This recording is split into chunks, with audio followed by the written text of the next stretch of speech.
Ambati silks Kanchipuram sorry store now in Vijayawada. Exclusive పట్టు saris, సల్వాస్ and lehengas. Suman TV ప్రేక్షకులకు నమస్కారం. ప్రస్తుతం మనతో పాటు ఉన్నారు శ్రీచక్రపీఠం వ్యవస్థాపకులు, ప్రముఖ జ్యోతిష్యులు బ్రహ్మశ్రీ ప్రదీప్ జోషి గురువు గారు. వారితో మాట్లాడదాం. గురువుగారు నమస్కారం. గురువుగారు, శ్రీమాత్రే నమః. గురువుగారు, మరి చంద్రగ్రహణం, సూర్యగ్రహణం అయిపోయింది, చంద్రగ్రహణం వస్తుంది. ఏ రోజున ఎగ్జాక్ట్గా ఉంటే గనక ఈ గ్రహణ ప్రభావం ఏ రాసుల వారి మీద ఉంటుంది? ఏమైనా పరిహారాలు పాటించాలా? పట్టు విడుపు సమయాలు గురువుగారు, అలాగే చూసుకుంటే గర్భిణీ స్త్రీలు కూడా ఉంటారు కదా, వారు ఏమైనా పద్ధతులు పాటించాలి అంటారా? ఒకసారి పూర్తి వివరణ గురువుగారు. శ్రీ గురుభ్యో నమః. శ్రీమాత్రే నమః. జయతి జగత సూను ప్రసూతిర్విశ్వాత్మా సహజభూషణం నపసః ధృత కనక సదృశ దశశత మయూఖ మాలార్చిత సవిత. శ్రీమాత్రే నమః. చంద్రగ్రహణం ఈ సంవత్సరము గ్రహణాలు 4 ఉన్నాయి. సూర్యగ్రహణాలు 2, చంద్రగ్రహణాలు 2. సాధారణంగా సూర్యచంద్రగ్రహణాలు ఒకే నెలలోనే ఏర్పడతాయి. అంటే 15 రోజుల గ్యాప్లో, ఒక నెల రోజుల గ్యాప్లోనే, ఇటు అమావాస్య పౌర్ణమి గ్యాప్లోనే వచ్చేస్తాయి. సో మొన్న ఈ మధ్యనే ఫిబ్రవరి 17వ తారీఖు సూర్యగ్రహణం ఏర్పడింది. అది మనకి మాఘ అమావాస్య రోజు ఏర్పడింది. సో నెక్స్ట్ వచ్చేటువంటి పౌర్ణమి చంద్రగ్రహణం. సో ఇది పూర్వ ఫల్గుని నక్షత్రములో 2వ పాదములో సింహరాశిలో మార్చి 3వ తారీఖు పాల్గొన శుద్ధ పౌర్ణమి రోజున ఈ యొక్క చంద్రగ్రహణం ఏర్పడుతుంది.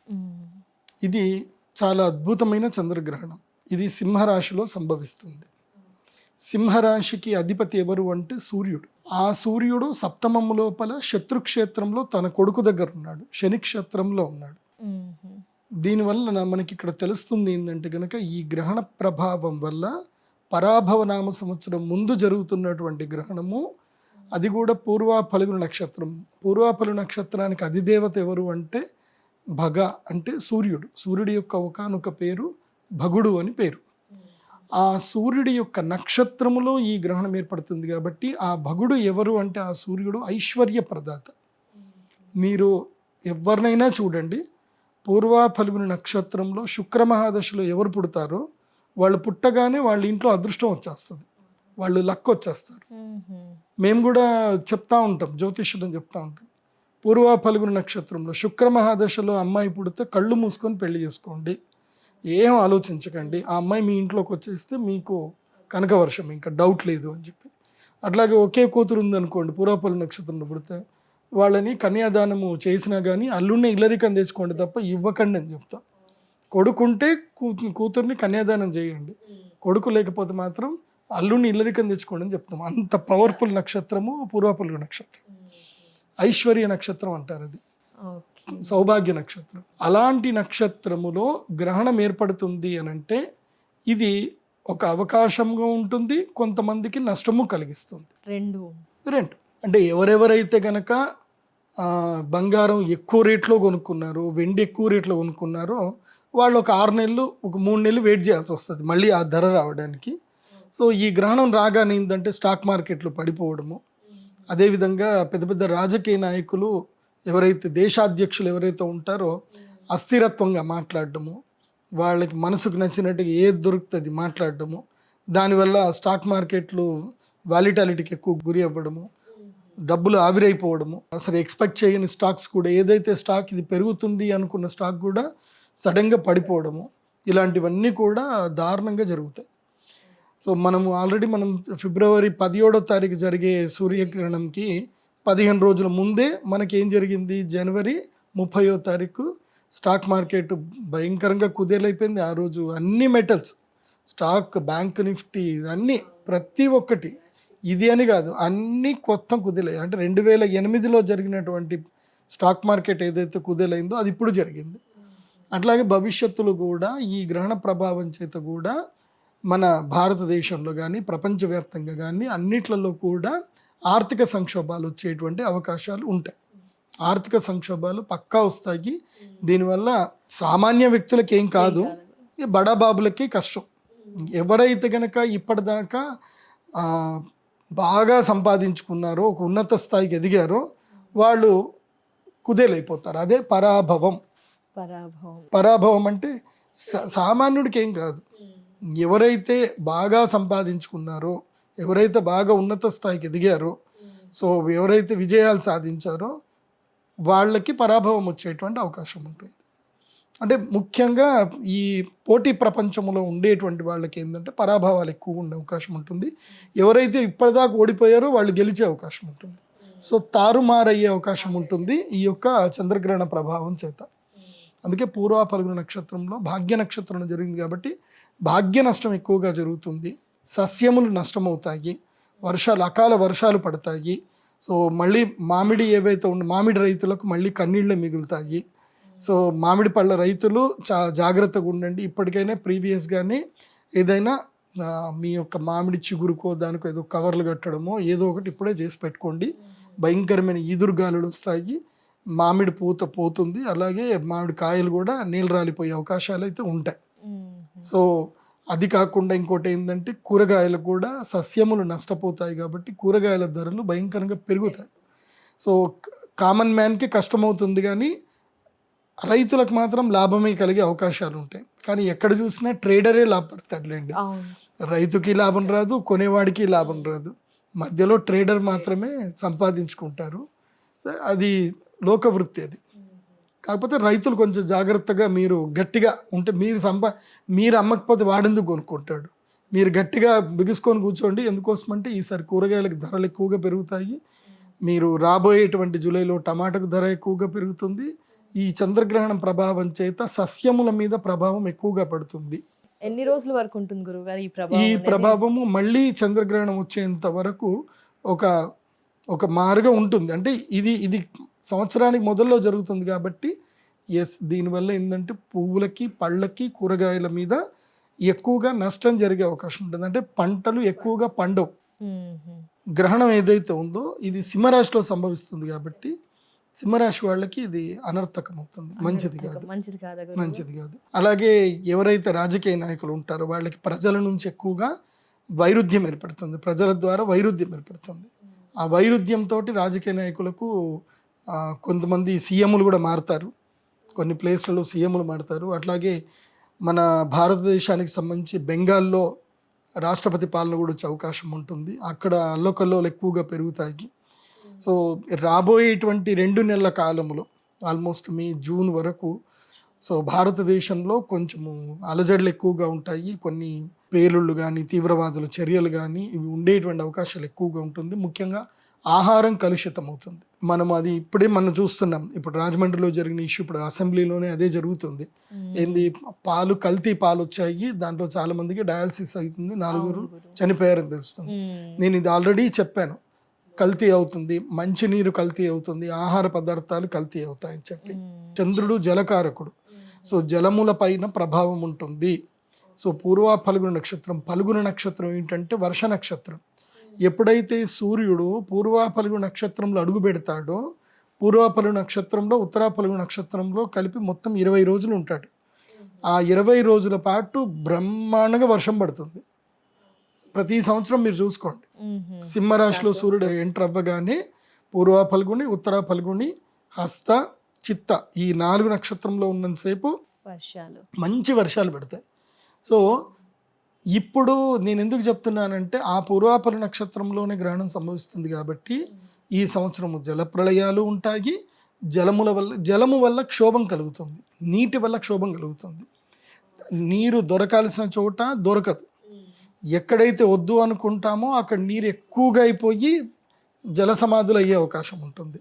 అలాగే నీరు కలుషితం అవుతుంది, ఆహార పదార్థాలు కలుషితం అవుతాయి. ఈ సంవత్సరం ప్రధానంగా ఆహార పదార్థాలే కలుషితం అవుతాయి. సో ఫుడ్ పాయిజన్స్ ఎక్కువగా జరుగుతాయి. కాబట్టి నేను ఫుడ్ ఇండస్ట్రీ ఎవరైతే సంబంధిత అధికారులు ఉంటారో మీరు ఎక్కువగా రైడింగ్లు చేయండి, ఎక్కువ స్టాఫ్ను పెంచుకోండి. అధికారులు కూడా ఐఏఎస్లు కానీ ఐపీఎస్లు కానీ ఈ ఫుడ్ సేఫ్టీ మీద కూడా ఎక్కువగా కన్సర్న్ చూపించండి. ఎందుకోసమంటే ఏమో తెలీదు, మీరు ప్రజలకు ఏమైతే అది అవుతుందేమో మీరు అనుకోవచ్చేమో. ఆ ప్రజల్లో మీ పిల్లలు కూడా ఉంటారు, మీ కుటుంబ సభ్యులు కూడా ఉండొచ్చు, మేబీ మీరు కూడా ఉండొచ్చు. సో అధికారులు, ప్రభుత్వ అధికారులు, గ్రూప్ 1 అధికారులు మీరందరూ కూడా దీని మీద దృష్టి కేంద్రీకరించండి. ఎందుకోసమంటే ప్రదీప్ జోషి చెప్పినవి అన్నీ జరిగాయి, ఇది కూడా జరిగే అవకాశాలు ఉంటాయి. కాబట్టి ఛాన్స్ తీసుకోవద్దు. నీటి మీద ఎక్కువగా సేఫ్ జోన్లో ఉంచండి. నీటికి ఎక్కువగా సెక్యూరిటీ ఇవ్వండి. వాటర్ బోర్డ్స్ దగ్గర కానీ వాటర్ సప్లై ఛానల్స్ దగ్గర కానీ సెక్యూరిటీ ఎక్కువగా ఇవ్వండి. అది బాగా గుర్తుపెట్టుకోండి. ఏదో మొన్న ఇదేదో ఇక్కడేదో వాళ్ళు ఏదో బిల్డింగ్ గులగొడతారు అని చెప్పి వాళ్ళకి ఏదో నోటీస్ ఇస్తే ఓ ముసలావిడ చెప్తుంది, ఐ థింక్ సుమన్ టీవీకి ఇచ్చిన ఇంటర్వ్యూలో చెప్తుంది అనుకుంటే, మమ్మల్ని ఖాళీ చేయడానికి నువ్వు అన్ని కోట్లు ఖర్చు పెట్టాల్సిన అవసరం లేదు నాయన, ఎందుకు ఒక 10 రూపాయలు ఖర్చు చేస్తావు, నీకు ఐడియా చెప్తా, ఒక 10 రూపాయలు ఖర్చు చేసుకో చాలు, మొత్తం మా ఇల్లంతా నువ్వు మా అపార్ట్మెంట్ అంతా నువ్వు హ్యాపీగా తీసుకోవచ్చు నాయన అని చెప్పి ఆమె ఎంత బాధపడుతూ చెప్తుంది. ఒక 10 రూపాయలు విషం మా నీళ్ళలో కలిపాయి నాయన, మేము అందరం దాగి చచ్చిపోతే ఈ మొత్తం మా తీసేసుకో, మా శవాల మీద కావాలంటే నువ్వు గాంధీ తాతది కట్టుకుంటావో మీ తాతది కట్టుకుంటావో కట్టుకో అని చెప్పేసి అని ఆమె ఎంత బాధగా చెప్తుంది ఆ ముసలావిడ. సో అప్పుడప్పుడు భగవంతుడు ప్రజల నోట్ల నుంచి చెప్తాడు రాబోయే జరిగేది ఏంది అని వాళ్ళ నోట్ల నుండి చెప్పిస్తాడు. కాబట్టి నీరు కలుషితం కాకుండా ప్రభుత్వాలు జాగ్రత్త పడండి.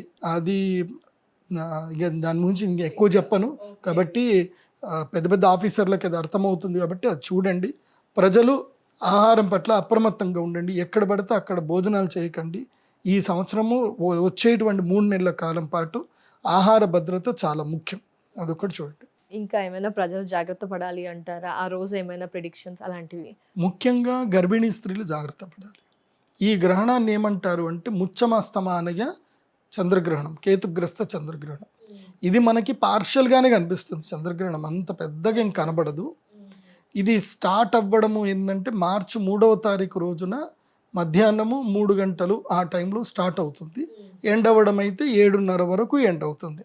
అంటే నేను హోల్ యూనివర్సల్ మన భూమికి మొత్తం చెప్తున్నాను, భూమి మీద ఎక్కడైనా సరే ఇది ప్రారంభం వస్తాను. మనకి కనబడేది మాత్రం మన భారతదేశంలో మన ఇప్పుడు తెలంగాణ ఆంధ్ర మన భారతీయులకి కనబడేది ఎక్కడ అంటే పౌర్ణమి కదా, తూర్పు వైపున చంద్రుడు ఉదయిస్తాడు. ఆ ఉదయించే చంద్రుడికి ఏదో కొంచెం లైట్గా పాక్షికంగా అంటే ఏదో 10% అక్కడ మనకి గ్రహణం కనబడుతూ ఉదయిస్తాడు. అందుకే ముచ్చమ అస్తమానయ అని అంటారు. అంటే గ్రహణంతో కూడుకున్న చంద్రుడు ఉదయిస్తూ ఉంటాడు. అంటే ఆ గ్రహణం మనకు కనబడదు, ఎందుకోసం అంటే భూమి తిరుగుతూ ఉంటుంది కాబట్టి ఎక్కడో ఆస్ట్రేలియాలో అక్కడ ఇక్కడ అంతా కనిపించి చిట్ట చివరి మన దగ్గర కనిపించడానికి ఏదో కొంచెం ఒక 10% మాత్రమే మన గ్రహణం కనిపిస్తుంది. అది కూడా కొంచెం రెడ్గా బ్లడ్ షేప్లో బ్లడ్ మూన్ అయితే కనిపిస్తుంది, మనకి బ్లడ్ మూన్ కనిపిస్తుంది. పూర్వ ఫల్గుణ నక్షత్రంలో రావడం వల్ల ఏంటంటే పిడుగులు ఎక్కువగా ఉంటాయి, వర్షాలు ఎక్కువగా ఉంటాయి. కాకపోతే అది ఎక్కడ పడాలో నీళ్ళు ఎక్కడెక్కడ ఒకే దగ్గర పడతాయి. కుంభవృష్టి అంటే క్లౌడ్ బస్ట్లు ఎక్కువగా జరుగుతాయి ఈ సంవత్సరం కూడా. సో అది అప్రమత్తంగా ఉండవలసిన వాళ్ళు ఉండాలి. ఏదైనా ప్రకృతిని అయితే మనం ఆపలేం, అది జరుగుతుంది. సింహరాశి కాకుండా ఇంకా మిగతా రాశుల వారిపైన ఏమైనా ప్రభావం ఉంటుందా గురుగారు? సింహరాశి వాళ్ళు ఏమైనా జాగ్రత్త పడాలి ఇంకా ఎస్పెషల్లీ అంటారా? ఎస్, 12 రాశుల వారికి గ్రహణ ప్రభావం. దీంట్లో అయితే కనుక ఈసారి ఎక్కువగా నష్టాలు ఎక్కువగా కనిపిస్తున్నాయి గ్రహణ ప్రభావం వల్ల. నేను గర్భిణీ స్త్రీలకు చెప్పేది ఏంటంటే కనుక గర్భము దాల్చిన స్త్రీలు అంటే 3వ నెల నుంచి ఉన్నటువంటి స్త్రీలు, మిగతా ఇంకా కన్సీవ్ అయ్యామా లేదా అని తెలియనటువంటి వాళ్ళైనా సరే, కొంచెం డౌట్ ఉన్న నెల తప్పినా సరే ఎక్కడికి బయటకు వెళ్ళకండి. ఈ 3వ తారీఖు ఎక్కడికి వెళ్ళకండి, ఇంట్లోనే ఉండండి. ఈ కర్ణ పిశాచిని తీసి దూరం పెట్టండి. దాన్ని ఏమంటారు, మొబైల్ని తీసి దూరం పెట్టండి. ఆ ఒక్కరోజు మొబైల్ని కంప్లీట్గా అవాయిడ్ చేయండి. ఏ రేడియేషన్స్ మీ దగ్గరికి రాకుండా చూసుకోండి. ప్రధానంగా ఏంటంటే మంచి పుస్తకాలు దగ్గర పెట్టుకోండి, మంచి పుస్తకాలు చదవండి. సో ప్రశాంతంగా భగవద్ధ్యానం చేసుకోండి. గర్భిణీ స్త్రీలు అయితే కనుక మీరు 2 గంటల వరకు భోజనం చేయొచ్చు, దాంట్లో మీకు ఇబ్బంది లేదు. మామూలు భోజనాలు చేయండి. ఆ రోజు పాలు పెరుగు అవాయిడ్ చేయండి. అందరికీ చెప్తాను, పాలు పెరుగు అవాయిడ్ చేయండి. మామూలు భోజనాలు ఏమైనా ఉంటే 2 గంటల వరకు భోజనం చేయండి. 2 నుంచి 8 గంటల వరకు భోజనం చేయకండి, ఏమి తినకండి. ఏదైనా మంచినీళ్ళు తాగేది ఉంటే కనుక రాగి చెంబులో నీళ్లు పెట్టుకోండి, అందులోపలకు తులసి దళం వేసుకోండి, అవే మంచినీళ్ళు చక్కగా తాగండి. దానివల్ల ఏ దోషం కూడా రాదు. ఎందుకోసమంటే ఈ గ్రహణాలు ఏమిటంటే, నేను ఎంతోమంది జాతకాలు చూస్తాను కదా, గ్రహణ వేధతోటి గనక పిల్లలు పుడితే వాళ్ళకి అదృష్టాలు రావు. వాళ్ళ జాతకం చూస్తే అద్భుతంగా ఉంటుంది. మొన్ననే ఒక జాతకం చూశాను నేను. ఆ జాతకంలో వాడు కరెక్ట్గా గ్రహణం రోజు పుట్టాడు, 1982 అనుకుంటాను. షష్టగ్రహ కూటంలో పుట్టాడు. మొత్తం 6 గ్రహాలు ఒకే స్థానంలో ఉన్నాయి. వాడి పరిస్థితి ఎంత దారుణంగా ఉందండి, ఇప్పటిదాకా పెళ్ళి అవ్వలే. 82లో పుట్టాడు, ఇప్పటిదాకా పెళ్లి కాలే. Oh my God. 6 గ్రహాలు ఒకే స్థానంలో ఉన్నాయి, వాడికి పెళ్లి కాలే. వాడి జీవితం ఏమవుతుందో అర్థమవుతలేదు, అట్లున్నాడు వాడు. సో అలా ఇంకోటి కూడా మొన్న రీసెంట్గా మనకి షష్టగ్రహ కూటమైంది, అప్పుడు కూడా పుట్టిన పిల్లలు ఉన్నారు. 2009లోనో 8లోనో ఒకటి జరిగింది. వాడు నా గరకా నా ఘాటుకా అన్నట్టున్నాడు. ఇటు పూర్తిగా చదవడు, తెలివి లేదని కాదు, మళ్ళీ అద్భుతంగా మాట్లాడతాడు. పోనీ పరీక్షలో పాస్ అవుతుందంటే పాస్ అవ్వట్లా, ఉద్యోగం ఉందా అంటే లేదు, పని చేస్తాడా అంటే పని చేయడు. వాడు అటు కాదు ఇటు కాదు అన్నట్టు తయారైపోతున్నాడు. సో కొంతమంది ఉంటారు ఈ గ్రహణ ప్రభావం కనుక పడితే, గ్రహణ ప్రభావం అంటే ఇప్పుడు ఉదాహరణకి గర్భిణీ స్త్రీలు ఉన్నారు, వీళ్ళు గర్భధారణలో ఉన్నారు. ఇప్పుడు 3వ నెల నుంచి తీసుకొని 9వ నెల మధ్యలో ఎవరైనా ఈ గర్భధారణలో ఉన్నారనుకోండి, వాళ్ళకి తప్పకుండా గ్రహణ వేద పడుతుంది. గ్రహణ వేద పడుతుంది. సో ఈ పిల్లలు పుట్టిన తర్వాత అయినా సరే వాళ్ళు పిల్లలకి 6 సంవత్సరాలు, పిల్లలు పుట్టగానే జాతకం చెప్పించుకొని ఫస్ట్ బాలారిష్ట దోష నివారణ చేయించుకోవాలి. మళ్ళీ 6 ఏళ్ల తర్వాత వాళ్ళకి మళ్ళీ ఎప్పుడెప్పుడు ఈ గ్రహణ వేద ప్రభావం చేత వాళ్ళ జీవితంలో ఏమైనా నష్టాలు జరుగుతాయని తెలుసుకొని మళ్ళీ ఆయా టైంలో కూడా పరిహారాలు చేయించుకోవాలి.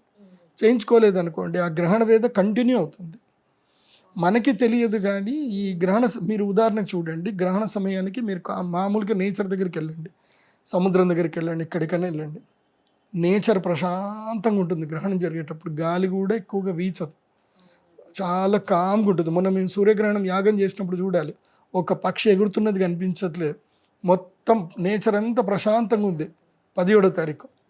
సో అట్లుంటుంది నేచరు, ప్రళయం వచ్చే ముందు ప్రశాంతంగా ఉంటుంది అన్నట్టు అట్లా ఉంటుంది అనమాట నేచర్. అందుకే నేను చెప్పేది ఏంటంటే మీ అందరు కూడా ఈ గ్రహణం ఏర్పడేటప్పుడు మేము ఒక పరిహారం చేస్తాం, చంద్ర అమృత సిద్ధి తంత్రం అని ఒక పరిహారం చేస్తాం. గ్రహణ వేద ఉన్నటువంటి వాళ్ళు గ్రహణ సమయంలోనే పరిహారం చేసుకుంటేనే వాళ్ళకి ఆ గ్రహణ వేద తొలుగుతుంది. ఎందుకోసం అంటే గ్రహణ వేద ఉంది అంటే అర్థం ఏంది, వాళ్ళ మీద రాహుగ్రహ ప్రభావము కేతుగ్రహ ప్రభావం ఉంది అని అర్థం. ఈ గ్రహణం సమయములో రాహుగ్రహాలకు కేతుగ్రహానికి ప్రీతిగా తర్పణం గనక వదిలి వాళ్ళకు గనక దానాలు చేసి చక్కగా హవిస్సు గనక చేస్తే గనక ఆ గ్రహణ వేద తగ్గుతుంది. దాన్నే అరిష్ట నివారణ తంత్రము అంటారు.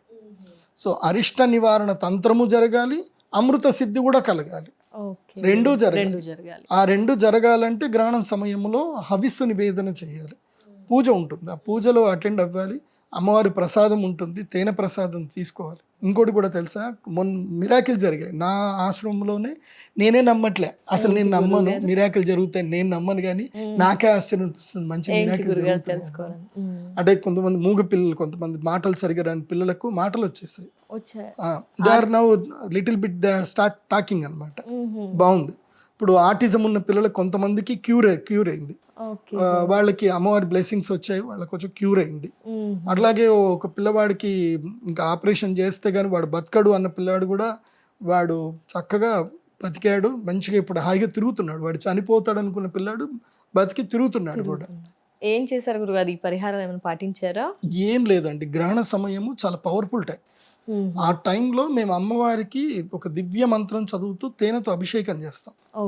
ఆ అభిషేకం చేసిన తేనెని తమలపాకు పెట్టి లవంగం వేసి ఇచ్చేస్తాం. అది తింటే చాలు, దానికి ₹1 ఖర్చు లేదు. కాకపోతే అది పీఠానికి రావాలి, తీసుకొని పోవాలి. మరి చంద్రగ్రహణం రోజున ఏమైనా చేస్తున్నారా మీ ఆధ్వర్యంలో గురువు గారు? అలాంటి వారు రావాలి, అదే చేస్తున్నారు. అమృతం అంటే భూలోకంలో దొరికే అమృతం ఏమిటంటే గనక తేనె. మీరు ఎన్ని రోజులు పెట్టినా పాడవ్వంది ఏంది అంటే తేనె. ఏ పదార్థం అయినా ఎన్ని రోజులు పెట్టినా పాడైపోతుంది, కానీ తేనె పాడవదు. సో అది తేనె. ఇంకోటి ఉంటుంది, అది సుర అంటారు. పాడవ్వంది ఏంటంటే సుర అంటే అర్థం ఏంది, మద్యం మీరు ఎన్ని సంవత్సరాలు ఉంచితే దాంట్లో కిక్ అంత పెరుగుతుంది అని, అది సుర. ఇది అక్కడి నుంచే వచ్చింది, ఇది కూడా అక్కడి నుంచే వచ్చింది. ఏంటిది, మనకి ఈ యొక్క క్షీరసాగర మదనం జరిగినప్పుడు పుట్టిన దాంట్లలో కూడా అప్పుడు కూడా పుట్టిందే భ్రమరము. భ్రమరం అంటే ఏంటి, తేనెటీగ.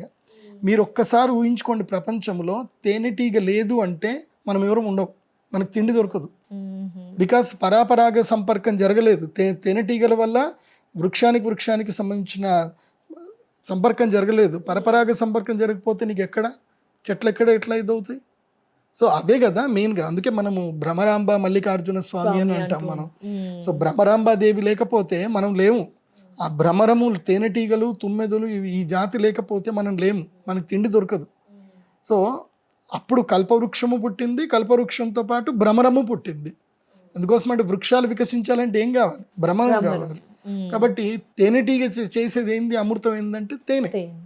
సో ఆ పువ్వులో నుంచి వచ్చేటువంటి మకరందము అది కూడా మన మన మానవుల లెవెల్కి అది అమృతమే. ఇది ఒరిజినల్ తేనె అయితేనే అది మనకు అమృతం. అట్లాగే ఎప్పుడైతే అమృత పాత్ర ఒలికింది, ఇప్పుడు గరుత్మంతుడు అమృతాన్ని తీసుకొచ్చి భూమి మీద పెట్టి కద్రు దేవత కోసం అని చెప్పి పెట్టి ఆ అమృత పాత్రను తిరిగి తీసుకొని వెళ్ళేటప్పుడు ఏం జరిగింది? దర్భల మీద పెట్టాడు. ఆ దర్భల మీద అమృతం ఒలికింది. అప్పుడు కద్రు దేవత యొక్క పిల్లలైనటువంటి సర్పములు ఆ యొక్క దర్భాలను నాకినాయి కాబట్టి వాటి నాలుక చీరి ఉంటుంది. పాము యొక్క నాలుక రెండుగా చీరింది ఉంటుంది, అవి నాకాయి కాబట్టి. అందుకే ఈ గ్రహణ సమయంలో సర్పదానం చేయటము, సర్పంకు సంబంధించిన మంత్రములు నమోస్తు సర్పేభ్యో ఏకైచ పృథ్వీమను ఏ అంతరిక్షే దివితేభ్యో నమో నమ స్వాహ అని చెప్పేసి అని ఆ సర్పమంత్రం చదివి అవిస్తునివ్వడము. తర్వాత ఆ ఏదైతే గనక అమృతము భూమి మీద పడినప్పుడు ఆ అమృత బిందువుల చేత పుట్టిందే తమలపాకు. తమలపాకు చెట్టు కూడా అమృతమే. అందుకే అది తులసి దళం తర్వాత దివ్యమైన ఔషధం ఏంటంటే తమలపాకు. అందుకే భోజనం తర్వాత ఇంత పాన్ వేసుకోండిరా అని చెప్పి మన తాతలు ముత్తాతలు అమ్మమ్మలు, మా అమ్మమ్మ అయితే రోజు సున్నం పెట్టి మంచిగా పాన్ వేసుకునేది మా అమ్మమ్మ.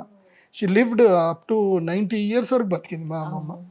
కాబట్టి తమలపాకు కూడా అమృతం కిందకే సమానం. సో గ్రహణ సమయంలో అమృతము దొరుకుతుంది కాబట్టి ఆ తమలపాకులో తేనెతో మేము ఏదైతే పూజ చేసి ఇస్తామో అది గ్రహణ సమయంలో తీసుకోవాలి. అది మీకు ₹1 ఖర్చు ఉండదు. మా టెంపుల్కి వచ్చి అక్కడ కూర్చొని మంత్రం విని అమ్మవారి పూజ అయిన తర్వాత అది తీసుకోవాలి. తీసుకుంటే మీకు మిరాకిల్ జరుగుతాయి. మీరు నమ్మితే జరుగుతాయి. మీరు నమ్మండి, అమ్మవారిని ఆరాధన చేయండి. ఎందుకోసమంటే మన మనస్సు చాలా గొప్పది. అది సంకల్పము చేస్తుంది, వికల్పం చేస్తుంది. ఇప్పుడు మీరు డిప్రెషన్లో ఉన్నారనుకోండి, మీ ముందు పంచభక్ష పరమాన్నాలు పెట్టినా మీకు మనసుకి ఒంటికి ఎక్కదు. మీ మనసు మంచిగా ఉంది, కారం అన్నమైనా తినండి, ఆవకాయ అన్నమైనా తినండి, మంచిగా వెళ్ళిపోతుంది. మనస్సు బాగుండాలి. సో మీ మనస్సు మీరు అమ్మవారి మీద కేంద్రీకరించండి, భక్తిలో మీ మనస్సును ముంచండి, అక్కడికి రండి, అద్భుతాలు జరుగుతాయి. జరుగుతూ ఉంటాయి కూడా, జరగబోతాయి కూడా, వస్తాయి. నేను అందరికి నాకు కొంచెం అక్కడ ఆ ఒక్కరోజు నాకు హెట్టిక్ అవుతుంది కానీ ఓపిక్గా అందరికీ ప్రసాదం ఇస్తాను, అందరికీ మంత్రించిన. ఇంకోటి ఏంటంటే ఆ రోజు మేము తెల్ల ఆవాలు కూడా ఇస్తాను. తెల్ల ఆవాలు ఇస్తాను. అది ఏమిటంటే కనుక దాంట్లో ఒక ప్రత్యేకత ఉంటుంది. తెల్ల ఆవాలు ఏమిటంటే కనుక మంత్రభూయిష్టమైనటువంటి శక్తి వాటికి తొందరగా వస్తుంది. ఆవాలకి మీరు మంత్రశాస్త్రం తెలిసిన వాళ్ళకి తెలుస్తుంది ఆవాల యొక్క గొప్పతనము. కాబట్టి ఆ తెల్ల ఆవాలు ఇస్తాం. ఏంటంటే అది ఎవరికి అనంటే ఎవరికైతే భూములు అమ్ముడుపోవాలో, మా భూములు అమ్ముడుపోవట్లేదండి, మాకు అది పోతే మాకు ఏమైనా డబ్బులు వస్తాయి, మాకు శత్రుబాధ ఎక్కువ అవుతుంది, మాకు చీడపీడలు ఎక్కువగా ఉన్నాయి అన్నటువంటి వాళ్ళకి ఏంటంటే ఆ రోజు అందరికీ సమానంగా మంత్రించిన తెల్లవాళ్ళు ఇస్తాం. అవి వాళ్ళ ఇంట్లో పెట్టుకొని వాళ్ళ భూమి ఏదైతే ఇప్పుడు ఒక అగ్రికల్చర్ ల్యాండ్ ఉంది, సరిగ్గా పంటలు పండట్లేదు అనుకుంటారనుకోండి, అది వెళ్ళి రోహిణి నక్షత్రం రోజున తెల్ల ఆవాలు మేమైతే ఇస్తామో, రోహిణి, హస్త, శ్రవణ ఈ 3 నక్షత్రాల రోజున ఆ తెల్ల ఆవాలు తీసుకొని వెళ్ళి వాళ్ళ పొలంలో చల్లుకున్నారనుకోండి, వాళ్ళు ఏ అభిష్టంతో చల్లుతారో అభిష్టం నెరవేరుతుంది. ఈసారి పంట బాగా పండాలి అనుకుంటే పంట కూడా మంచిగా పండుతుంది. అలాగే అమ్ముడు పోవాలి అనుకుంటే అమ్ముడు కూడా పోతుంది. అదే పొలంలో లిటిగేషన్లో ఉన్నాయి, ఇబ్బందుల్లో ఉన్నాయి, కోర్టు కేసులు ఇబ్బందులు ఉన్నాయి, అదే తెల్ల ఆవాలు తీసుకొని వెళ్ళి ఏం చేయాలంటే ఆరుద్ర నక్షత్రం రోజున ఆ తెల్ల ఆవాలు చల్లాలి. చల్లితే లిటిగేషన్స్ అన్ని కూడా తొందరగా పోయి ఏదో కాంప్రమైజ్ సెటిల్మెంట్ ఏదో ఒకటి పరిష్కార మార్గం అయితే దొరుకుతుంది. సో అట్లా పరిష్కారం చేసుకోవచ్చు. లేదు డబ్బులు ఎక్కువగా దొంగతనాలు చేశారు, మా డబ్బులు తీసుకున్నారు, అప్పులు తీసుకున్నారు, మేము తిరిగి ఇవ్వమన్నా తిరిగి ఇవ్వట్లే, మేము ప్రామిసరీ నోట్ రాయించుకోలేదు, ఏం ఒక నోటి మాట కొద్దికి ఇచ్చాము, అవసరం అని ఇచ్చాము, వాళ్ళు మాకు తిరిగి ఇవ్వట్లే, ఇలాంటివి కొన్ని ఉంటాయి బాధలు. అలాంటి వాళ్ళకి ఏంటంటే ఈ తెల్లవాళ్ళు ఏదైతే నేను ఇస్తానో మిగతా వాళ్ళ దగ్గర ఉండే ఇంకొక 1 కిలో తెల్లవాళ్ళు అవి కలుపుకొని ఓం ద్రాం దత్తాత్రేయాయ నమః అన్న మంత్రం చదువుతూ ఆరుద్ర నక్షత్రం రోజున రావి చెట్టు యొక్క పుడకలు, రావి చెట్టు నుంచి లేదా మర్రి చెట్టు నుంచి స్వయంగా పడినటువంటి సమిదలు ఉంటాయి, ఎండిపోయి పడ్డ సమిదలు ఉంటాయి, అవి ఏరుకోవాలి. అవి అశ్విని భరణి నక్షత్రంలో ఏరుకోవాలి. అశ్విని భరణి కృత్తిక రోహిణి నక్షత్రం రోజుల్లో ఏరుకోవాలి. ఏరుకొని ఆరుద్ర నక్షత్రం రోజున ఎక్కడైనా ఇంట్లో చేయకూడదు, ఇది ఇంట్లో చేయకూడదు. ఆరు బయట ఎక్కడైనా సరే, లేదంటే ఇంటి దాబా పైన కానీ, లేదంటే మీ పొలంలో కానీ, వేరే ఎక్కడైనా సరే ఆరు బయట చేయాలి. ఏం లేదు, వాటన్నిటిని కూడా ఒక బియ్యపిండి ఉంటుంది కదా, బియ్యపిండితోటి ముగ్గు వేయాలి. అంటే ఒక స్క్వేర్ వేసి దానికి మళ్ళీ ఆపోజిట్ స్క్వేర్ వేస్తే 8 కోణాలు వస్తాయి. ఇప్పుడు స్క్వేర్కి ఆపోజిట్ స్క్వేర్ వేస్తే 8 కోణాలు వస్తాయి. ఆ 8 కోణాల మధ్యన ఈ యొక్క ఒక కర్పూరం పెట్టేసి, ఈ సమిదలు పెట్టి కర్పూరం వెలిగించి, ఈ సమిదలన్నీ కూడా వెలిగిస్తూ అగ్ని వస్తున్నప్పుడు ఈ యొక్క ఏదైతే ఉంటుందో తెల్ల ఆవాలు ఉంటాయో ఆ తెల్ల ఆవాల్ని దాని లోపల నువ్వుల నూనె, లేకపోతే బర్రె నెయ్యి, ఆవు నెయ్యి కాదు, మాహిషం ఘృతం అంటారు అది.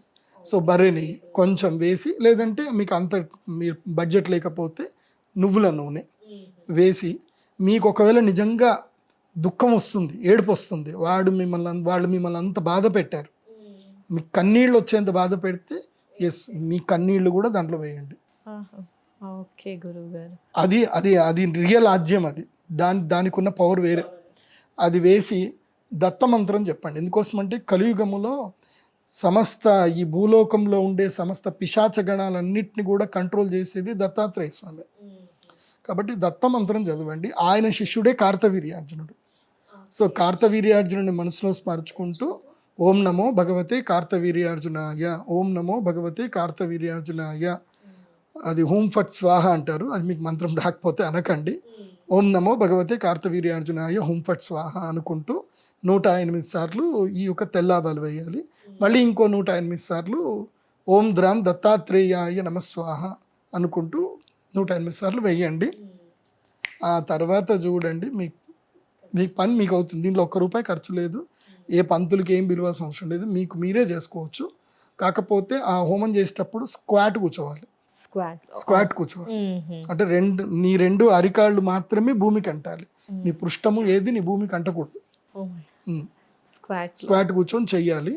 అది చేయగలిగితే చేయండి, లేకపోతే కూర్చొని చేసుకోవచ్చు. అంటే మేము తంత్రశాస్త్రజ్ఞం కాబట్టి మేము ఎలా చేస్తాము అనేది మాకు తెలుసు. మేము అందరూ చేయడం కష్టమేమో గురువు గారు, చెయ్యాలి, అది సిద్ధం ఉండాలి అది. సో అలా చేస్తే తొందరగా ఫలితం లభిస్తుంది. లేదన్నా కూర్చొనైనా చెయ్యండి. కాకపోతే కింద భూమికి నేలకి మీ పృష్ఠం ఆనకూడదు. ఏదన్నా ఆకు లేకపోతే ఏదన్నా క్లాత్ కానీ ఏదైనా వేసుకొని కూర్చోండి. దర్భచాపలు వేసుకొని కూర్చున్నా మంచిదే, వేసుకొని కూర్చొని చేసుకోండి. ఇది గ్రహణ సమయంలో గురువు దగ్గర నుంచి తీసుకోవాలి ప్రసాదంగా. తీసుకొని చేసుకుంటే గనక తప్పకుండా ప్రయోజనం జరుగుతుంది. ఇంకొకటి కూడా, ఈ గ్రహణ సమయంలో ఏదైతే మేము తెల్లాబాలు ఇస్తామో ల్యాండ్ అమ్ముడు పోవట్లేదు అనే వాళ్ళకు కూడా ఒక పరిహారం ఉంటుంది. ఇచ్చిన తెల్లాబాలు తీసుకొని ఏం చేయాలంటే ఆ ల్యాండ్కి వెళ్ళి, అయితే మీకు ల్యాండ్ మీ ఇంటి దగ్గరనే ఉందనుకుందాం, మీ ఇంట్లోనే 1 కిలో వంట వండుకోండి. యాక్చువల్లీ చేయాల్సిన పద్ధతి ప్రకారం చెప్తాను, నేను మళ్ళీ ఏమి ఈజీ మెథడ్స్ ఏం లేవు. వాస్తవంగా మీ భూమి అమ్ముడు పోవాలి, మీకు ఆ భూమికి మంచి రేట్ రావాలి, అమ్ముడు పోవాలి, దానికి ఆకర్షణ శక్తి రావాలి. భూమిని ఎవరైనా చూడగానే వెళ్ళగానే కొనాలి అన్న భావన వాళ్ళకి రావాలి అంటే ఏం లేదు, ఆ భూమిలోకి వెళ్ళాలి. ఏదైతే కనుక హస్తా నక్షత్రం రోజున, హస్తా నక్షత్రం గొప్ప నక్షత్రం, ఆ నక్షత్రం రోజున భూమి దగ్గరికి వెళ్ళి కర్రలు పెట్టి ఒక గిన్నె తీసుకొని వెళ్ళాలి. ఇంటి నుంచి వెళ్ళేటప్పుడే అందులోపల 1 కిలో బియ్యం మంచిగా చక్కగా కడిగి, బియ్యం ఉడుకుతున్నప్పుడు ఇంత పసుపు, అందులోపల ఇంత బెల్లం, తర్వాత నెయ్యి, ఆవు నెయ్యి కానీ బర్రె నెయ్యి కానీ ఏదైనా సరే మంచి నెయ్యి వేసి దాన్ని చక్కగా బెల్లం అన్నంలాగా తయారు చేయాలి. తయారు చేసి అరిటాకు దొరికితే అరిటాకు, లేకపోతే విస్తారాకు దొరికితే విస్తారాకులు, అరిటాకు అయితే మంచిది. ఒక పెద్ద అరిటాకు తీసుకొని అరిటాకు నిండా ఆ అన్నం పరిచేయాలి. అన్నం పరిచేసి దాని చుట్టూ తెల్లావాలు వేయాలి. దాని చుట్టూ తెల్లావాలు వేసి కొబ్బరికాయ కొట్టి దండం పెట్టి ప్రకృతి దేవతకి దండం పెట్టుకోవాలి. ఆ భూమాతకి, భూదేవతకి దండం పెట్టుకోవాలి. ప్రకృతి దేవత, ఈ భూమికి ఆకర్షణ శక్తిని ఇవ్వండి, మేము ఇది భూమిని అమ్ముదాం అనుకుంటున్నాము, ఆకర్షణ శక్తిని ఇవ్వండి. ఎవరైతే కొనుక్కుంటారో వాళ్ళు కూడా బాగుపడాలి, ఈ భూమి ద్వారా వాళ్ళకి కూడా మంచి జరగాలి. ఎందుకోసం అంటే నేచర్కి ఏదైతే ఇస్తావో నీకు అదే వస్తుంది. ఎవరికైతే వాడికి అంటబెట్టేద్దాము అని ఆ ఫీలింగ్ పెట్టుకోవద్దు. ఎవరు కొనుక్కున్నా వాళ్ళకి భూమి వల్ల వాళ్ళకి లాభం కలగని అన్న మా ఆలోచనతోటి, మంచి ఆలోచనతోటి కొబ్బరికాయ కొట్టి ప్రకృతికి నైవేద్యం పెట్టేసి మీరు వచ్చేసేయండి. అవి పశుపక్షాదులు తిన్నా, చీమలు తిన్నా, ఏది తిన్నా అవి బ్లెస్సింగ్స్ ఇస్తాయి. ఒకటి గుర్తుపెట్టుకోండి, బ్లెస్సింగ్ అనేది ఎవరైనా ఇస్తారు. వాళ్ళ కడుపు నింపితే చాలు వాళ్ళు బ్లెస్సింగ్స్ ఇస్తారు. ఆ బ్లెస్సింగ్ అనేది అద్భుతంగా ఉంటుంది. అందుకే అన్నదానం మహాదానం విద్యాదానం తతప్పరం. సో అయితే నువ్వు అన్నదానం చేయి, ఆ అన్నదానం వల్ల నీకు బ్లెస్సింగ్స్ వస్తాయి. సో ప్రకృతికి అన్నదానం చేయాలి, మనుషులకి విద్యాదానం చేయాలి. మనుషులకి విద్యాదానం, వాటికి నువ్వు విద్య నేర్పిస్తావు, వాటి నుంచి నువ్వు నేర్చుకోవాలి. మనం పిట్టల నుంచి మనం ఇల్లు ఎట్లా కట్టుకోవాలో మనం నేర్చుకోవాలి. కాబట్టి ప్రకృతి నుంచి మనం నేర్చుకోవాలి, ప్రకృతికి అన్నం పెట్టాలి. ప్రకృతి సొంతంగా చేసుకోలేనిది ఆహారమే. అందుకే భగవంతుడు ప్రకృతికి జంతువులకి మధ్యన మనిషిని ఒక అనుసంధానంగా పెట్టాడు, ప్రకృతిని అనుసంధానంగా పెట్టాడు. ఆ ప్రకృతిలో ఉండే జంతువులకి మీరు హామ్ చేయకుండా వాటికి ఫుడ్ అనేది ఇవ్వండి. ఎందుకోసమంటే అవన్నీ కూడా తిరియగమనములు, అవి ఆహారం కోసమే తిరుగుతాయి, వాటికి వేరే ఏ ఆశ ఉండదు. ఒక్క మనిషికి తప్ప ఈ భూప్రపంచంలో ఒక్క మనిషికే డిఫరెంట్ ఆ కోరికలు ఉంటాయన్నమాట. అవి లెక్కలేనని ఉంటాయన్నమాట, ఎన్ని నేను చెప్పలేను. కానీ వాటికి ఉండే కోరిక ఒక్కటే, ఆహారము, పునరుత్పత్తి, తర్వాత తమ సంతానాన్ని కాపాడుకోవడం. అంతే, తమ జాతిని కాపాడుకోవాలి, మంచి ఆహారం తినాలి, తమ జాతిని వృద్ధి చేసుకోవాలి. ఈ మూడు ఆలోచనలు వాటికి, ఇంకా ఏ ఆలోచన వాటికి ఉండదు. కాబట్టి ఆ ప్రకృతికి మనం హితం చేయాలి, హితం చేయడం వల్ల అన్నీ మంచి జరుగుతాయి. చాలా చాలా ధన్యవాదాలు గురువు గారు. చంద్రగ్రహణం గురించి పూర్తి వివరణ, ఏ రాసుల వారి మీద ఎలాంటి ప్రభావం, పరిహారాలు అన్నీ కూడా వివరించినందుకు చాలా ధన్యవాదాలు గురుగారు. నమస్కారం. శ్రీమాత్రే.